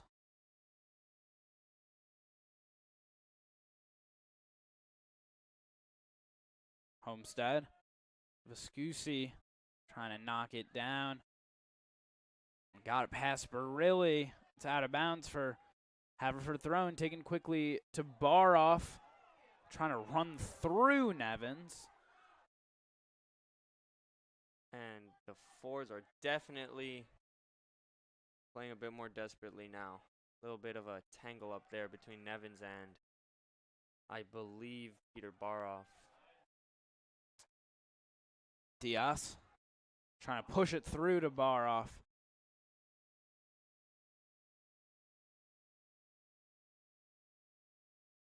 Shot from the side of the box, knocked down. Oh, it's deflected. Great job by Michael Gross at the near post. Phenomenally done by Gross, and he is down. He is limping heavily right now. Yeah, he's questioning whether to take a knee or not. He looks like he will try his best to continue soldier on. But just a great job there to get in front of that shot. The cross went across the entire face of the goal. Yeah, Nevins tried to get the head on, but couldn't connect with it. So it'll be a throw-in now for the Garnet. Here we'll see the cross. No one really takes care of it. Just a miss header there by Nevins. And it appears that by reaching out to block the kick was when Gross hurt his leg, but he seems to be fine now. It was Michael Carr on the shot. Bradley. Taken away by Diaz. And his errant pass is cleaned up by Berger.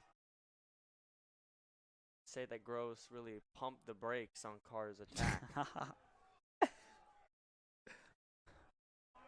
And this will go all the way out the back. Goal kick for Oliver Steinglass. We are inside 9 minutes to play.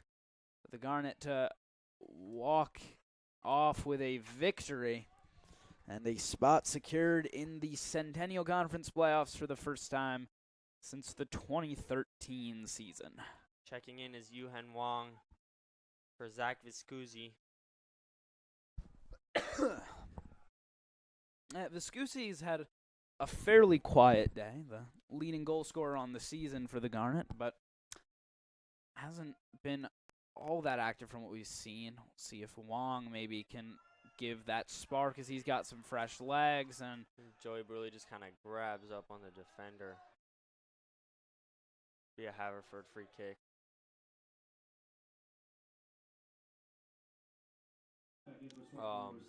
Yeah, Viscusi not able to really mark the game with his influence. Always playing with that high energy of his, but today wasn't able to get on the score sheet. Oh, and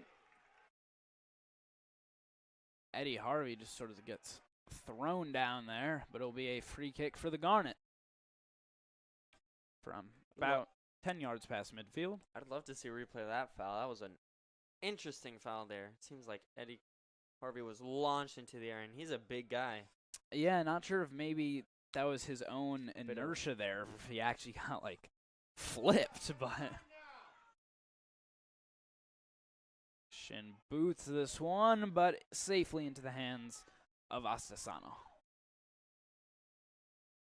Astasano has really had an excellent game so far. He's really dealt with everything that's come his way. The penalty obviously being the exception, but can't really blame a goalie for not saving a penalty kick. Really, besides that goal, the most danger he has been in were on two shots that went off target. Ben Lau's header early on and Woo Jin Shin's rocket from outside the box that just went over. Ball goes out of bounds, last touched by Haverford. And it'll be a throw-in for Lanyon as he takes his time getting that ball. And Haverford's fans are really objecting to what they see as time wasting by Swarthmore's players. I stand corrected. We did qualify for the conference playoffs in the 2015 season, so year before I got here. Finished that year 3-3-3. We were the number 5 seed. Difficult loss in the first round of the playoffs against Johns Hopkins, a 5-0 blowout. Ben Lau will play the back pass to Steinglass. If we can pull out these last 6 minutes, Swarthmore will be very happy tonight. And it'll be a goal kick for Steinglass back into the game is Nick Ginelli. Again, the high scorer for Haverford on the season, and will he have something left in the tank to equalize for Haverford as we get down towards the last 5 minutes of this game? Checking in for the Garnet is Ethan Witkowski, who put his name on the score sheet early in the second half with that well-taken penalty. Witkowski's got it, trying to flick forward for Barilli, back towards the middle, though. Bradley trying to chip it ahead for Barilli, fighting for it. He doesn't have much support yet. Wong now in the middle. I believe that's Witkowski in the corner. Really trying to get back to it, and it'll be cleared away. Yeah, the Garnet definitely are content to keep their numbers back at this point, as we are inside 5 minutes, and they're holding on to this 1-0 lead.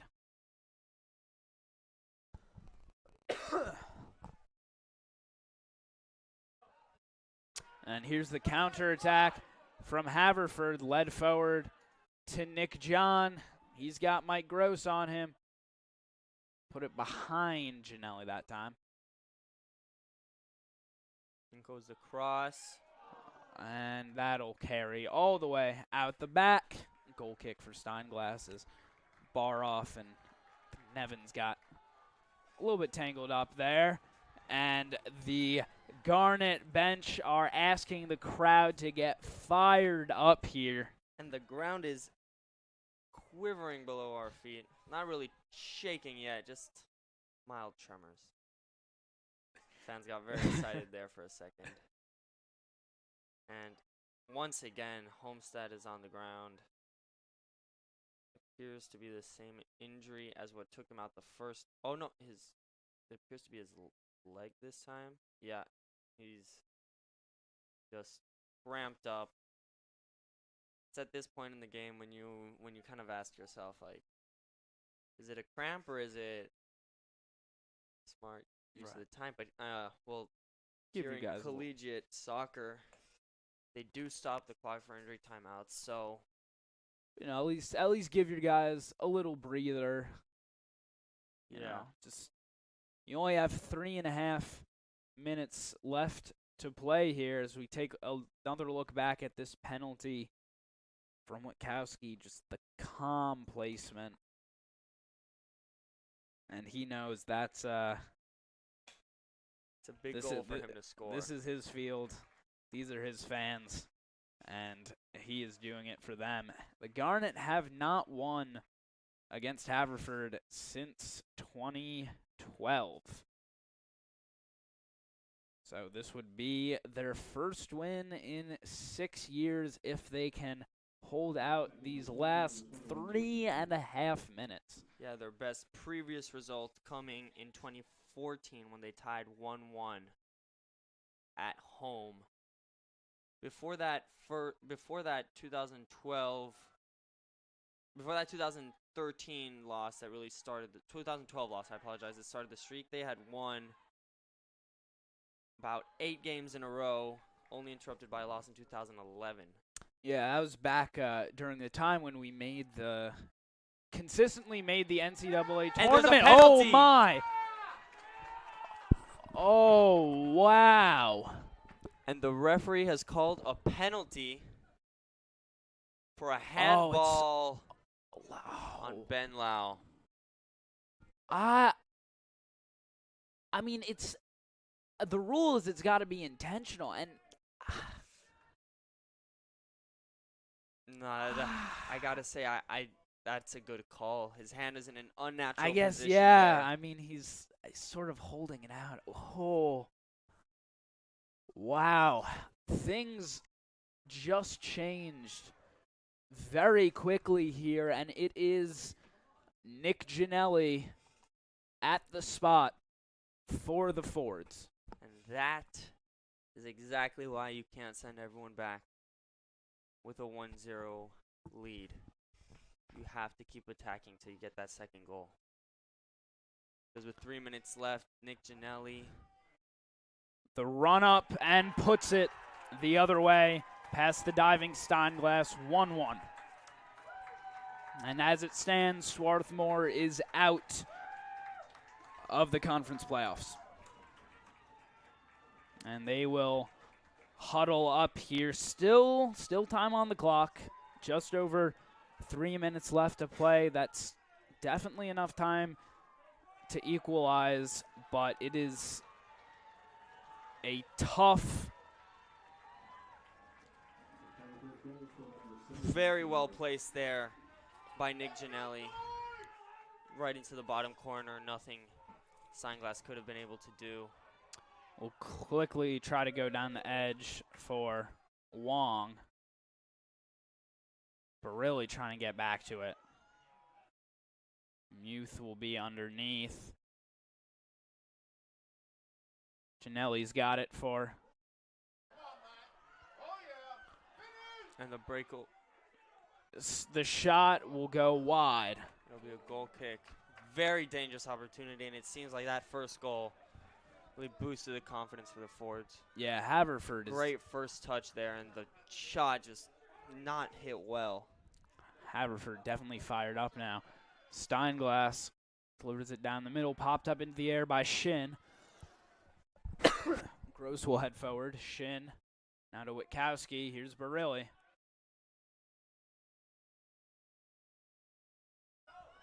And this will roll all the way down. Baroff slid down, but recovered by Nevins. Yeah, stayed on his feet there, and that worked out in his favor. Witkowski is being held there by Ben Clark, but Clark's ball will roll all the way. Or actually, Steinglass will take the touch into his penalty area and punt away. Now this is kind of the moment where you got to ask whether Wagner will send everyone up, because at this point they just have to give everything for the win. I mean, yeah, you have nothing to lose. Like a tie isn't. Yes, like you don't want to lose to Haverford, but at the same time, you want to do you got to win. You can. You got to win. Yeah. I think with 1 minute and 20 seconds left, next time we get the ball, everyone has got to charge up the field and see what happens. And Steinglass comes sliding out, and we are down just about 1 minute left. A minute. And Steinglass will punt away. If the Garnet can earn a set piece, that would be big potential, though they have to prevent Ginelli here as his shot gets blocked by Nevins. Nick John now for the Fords. Swarthmore has got to get the ball back. Diaz tries to put the cross. Oh, and it'll be held in the corner. They need to get possession here. Another cross. It's connected. Diaz has got it. Top of the box. Ginelli takes a shot. It's deflected. We're inside 15 seconds now. I'll be sent back. 10 seconds left in the game. Steinglass has to just boot this. Oh, and he shanked it. Heartbreak. That's Swarthmore. An equalizer from the spot with 3.5 minutes remaining condemns the Garnet to miss the conference playoffs for. Oh no, they just announced that there will be an overtime yeah, period. there is. I completely forgot that there are 2 10-minute periods of overtime in college soccer. So there is still hope. I was getting glum way too early. Okay. Completely forgot that there's overtime in college soccer. All right. We have some energy back in the press box now. We will be back in about 5 minutes for the first of these 2 overtime periods.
Together, we are driven. To motivate. To challenge. To lead. Every practice. Every play. Every day. Every season. 11 schools together in competition. We are the Centennial Conference.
Welcome back to the beginning of overtime as the Swarthmore College Garnet is tied 1-1 with the Haverford College Fords. I'm Santiago Caicedo.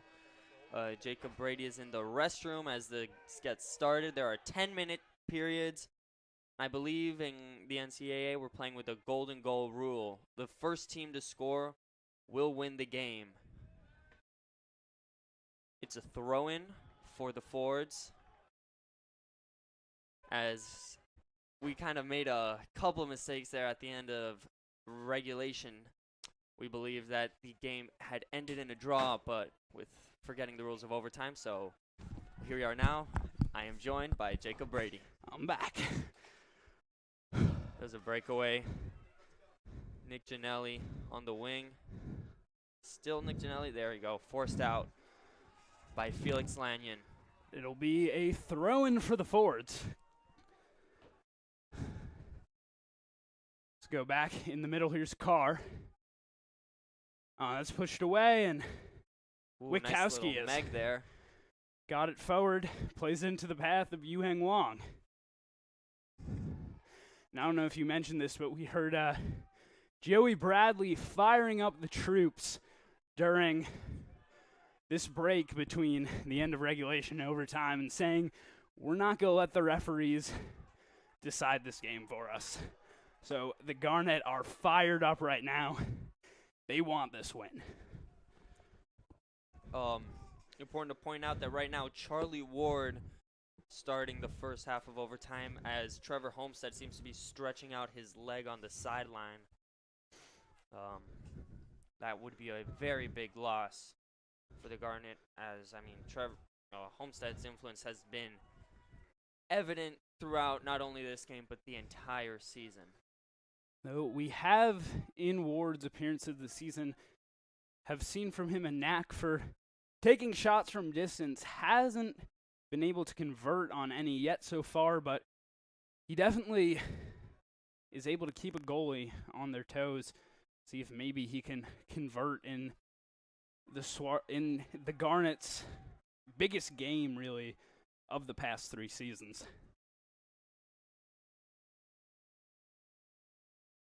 Woo Jin Shin will take this free kick for the Garnet. Roll it up into a little bit more favorable of a position. The rain is coming down. It really has been coming down for all 90 minutes. Gross. Cutting in towards the middle, trying to slide in. No one could get to the ball there, but that would have been a very dangerous position to get it. Yeah, Viscusi, the closest there, nearly got it right at the top of the 18. And Ostasano will punt away.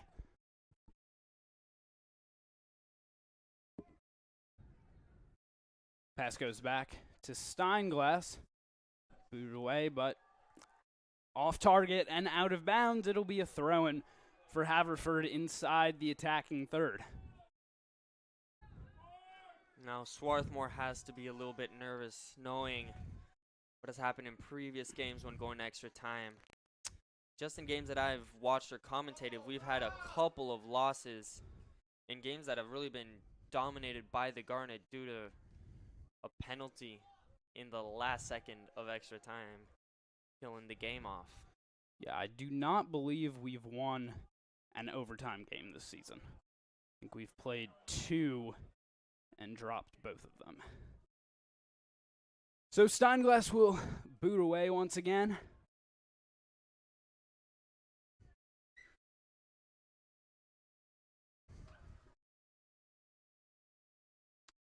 Push up the sideline. Lau is there in defense. And that's sliced out of bounds. Steinglass struggling to make clean contact with these balls on the ground. Tries to chip it over to himself, but gets called for the foul. Not a fan of this color scheme that Haverford has chosen. It's rather difficult to distinguish the numbers. Yeah, it's dark red on black, and when it gets dark out and under the lights, very hard to see. Looking for the long switch. Oh, but that's passed back now for Baroff. Ward going down early there. And they're looking for Carr. Carr controlling, trying to cut in onto his right foot. A shot. Took a deflection. Steinglass able to come back for it. That ball just launched forward, almost straight into the feet of Ethan Witkowski. Strong tackle there, no call. Witkowski, and now it's in the middle. Shin will play it out wide for Wong, trying to get around Nick John. What a ball there by Shin. It's beautiful placement there. Michael Gross going around the edge. Trying for the little flick there to Ward, but will go out of bounds. Off of Haverford, it's just thrown for the Garnet. Taken by Gross. Here's Nevins. Oh, that's a nice job by Baroff coming aggressively in there to knock away. Looked like Nevins was going to try to cross it in. Baroff pressured by Gross, and he loses it.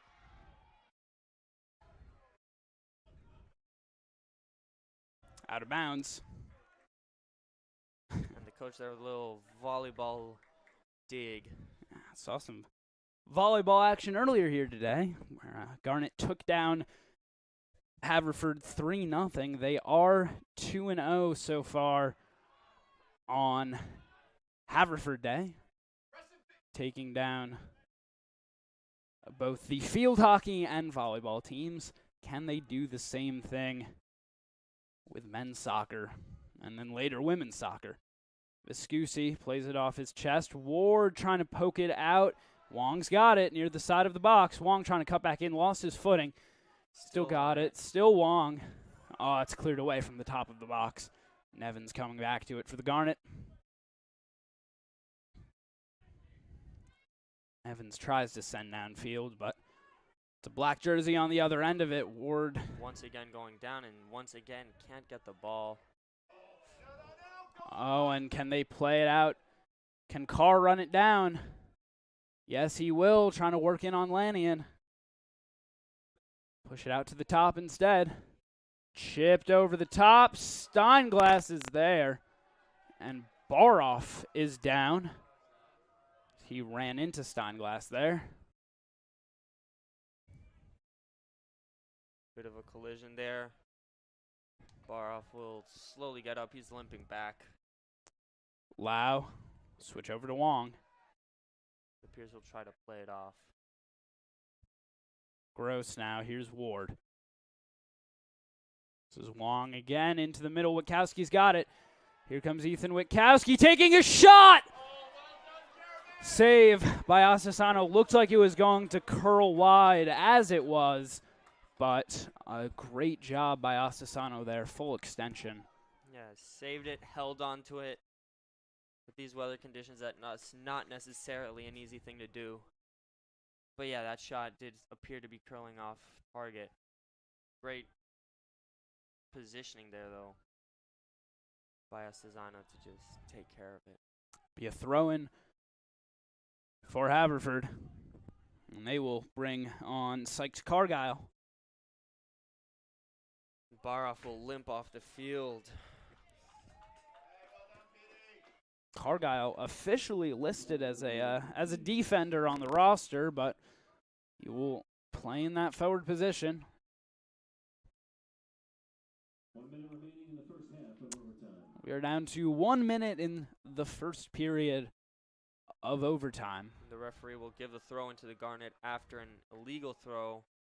It appears the Ford there was trying to kind of stop the throw, and it just fell out of his hands. Lanyon tried to get it to Viscusi. Shin tried to clear it ahead, looking for Witkowski to get on the other end. Popped up into the air by Gross. Wong trying to get underneath. Goes off the chest of Ginelli. Fighting with Nevins there for positioning. Ginelli fizzes the cross, and unable to turn on it was Cargyle, the recent sub. That was a great play there by Ginelli, who besides his penalty goal has been pretty quiet tonight. There controlled it with his chest, did a nice turn with his heel, placed a good cross. Cargyle just couldn't make good contact with the ball, and it is now halftime in this overtime period. And we'll see that cross again. Yeah, just couldn't connect. Shanked it and easily into the hands of Oliver Steinglass. It remains 1-1. We are heading to the second period of overtime.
Together, we are driven.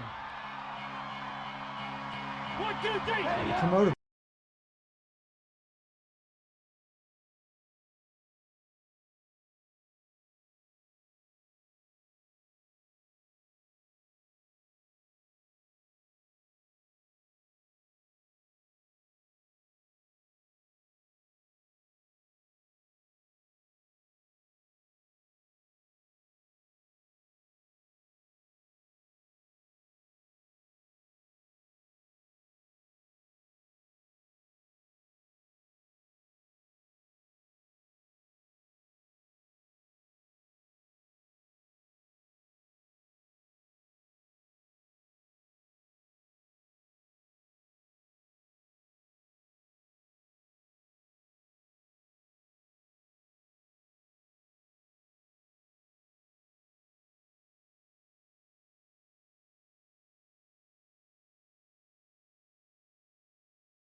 We are back for the second half of OT. The Garnet's hope of going to the Centennial Conference playoffs for the first time since 2015 is still alive, though it's a giveaway to Ginelli.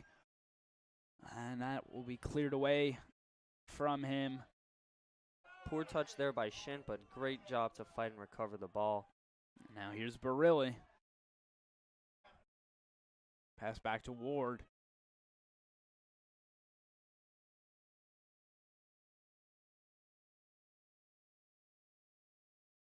Pass it back. It's a little bit dangerous with Ginelli up top. Shin gets underneath off the chest. Ward gives it out wide for Gross. Witkowski. And he will get stripped of it, but out of bounds. Throw in for the Garnet. Witkowski trying to turn. And here's Gross. Pass back to Lannion. Lannion trying to run through the contact, but it will get taken away from him. It's down. It's a 3-on-2. As Woojin Shin is chasing Cargill down. He comes in from yeah. behind, and that's a great tackle. Excellent tackle by Woojin Shin. Perfect there, getting that ball away from Sykes Cargyle before he could get a clean shot away. Another tackle from behind there from Shin. This time the referee did not call it. We'll play the switch to Wong. Lannion is very far up the field. Yeah, after he lost the ball, it appears that that on Sykes Cargile's run, he just got hit in the face, and he was down for a bit. Charlie Ward takes a shot right at Ostasano. Powerful shot, though. And there's what you said, just really kind of makes the goalie nervous, but not too nervous there. Straight into the hands of Ostasano. Headed back. Now at the feet of Nick Ginelli. Yeah. Cargyle making a run near the far post. Go out of bounds. Throwing for the Fords. Be taken by, I believe, Cargyle.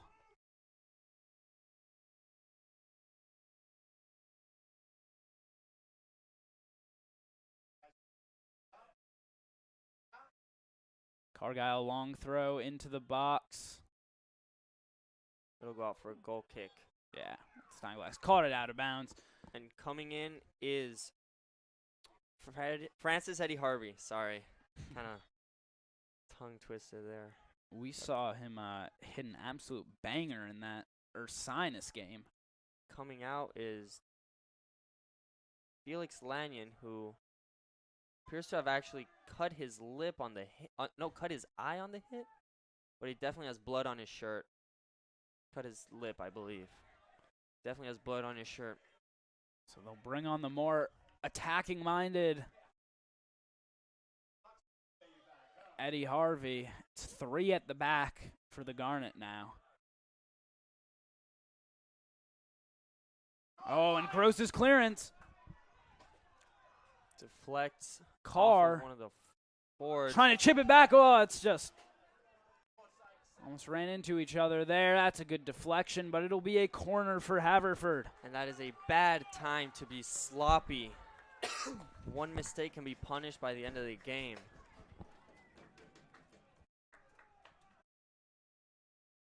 Can't make out who this is on the delivery. I believe that's Nick Ginelli. It's punched away by Steinglass. Steinglass usually so sure with his hands, forced to punch it out after being crowded around the line again. Be a throw-in for Haverford.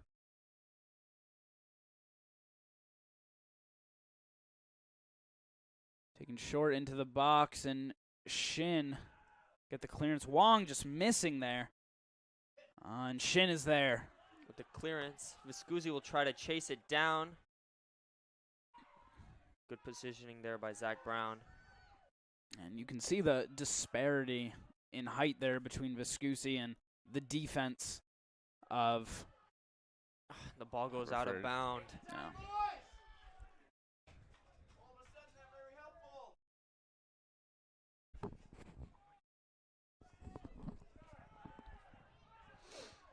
Ginelli tries to chip it over Nevins there.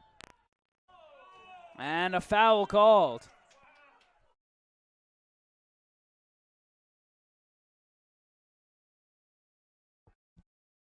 Shin will be on the other end of this free kick for the Garnet. He will blast that towards the box. Nevins flicked it forward, but it'll safely settle in the hands of Astasano. And there's just over 4 minutes left in this second period of overtime. Astasano boots it away. Good flick on there. Nevins, great defense. Tries to push forward, but taken away once again, and it's numbers. A lot of numbers for Haverford as current defense finally coming back. Cross too powerful. And it is cleared cleared by away. Ben Lau. A little too high for Viscusi there. Michael Gross has got it. Just booted upfield, flicked on by Eddie Harvey. Viscusi going up for the header, and that'll be cleared. Stays in bounds. Thought that was going well out, but Joey Barilli passes it into Shin. He'll go to Wong. Wong playing over towards the near sideline. Back. Ben Lau will push up.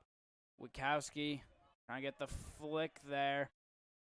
Some holding, but here's Gianelli. And he's on sides. And he is all by himself, though, working on Nevins. And Shin could slide once again to win the ball. Charlie Ward tries to send it up. Recovered by the forwards. It's Lau will knock Swarthmore's that. throw in. Yeah, thrown for the Garnet. It'll be Ben Lau to take it. 2 minutes and 40 seconds left in the game. Go over the head of Wong. He'll let it settle for Harvey. Tries to flick it into the middle. That's cleared back. Shin got his head on, but out of bounds. Throw in, and they'll go to Gianelli. He is on sides. He's got Carr making a run in the middle. Gianelli centers it for Carr, and Carr buries it. And that's the game.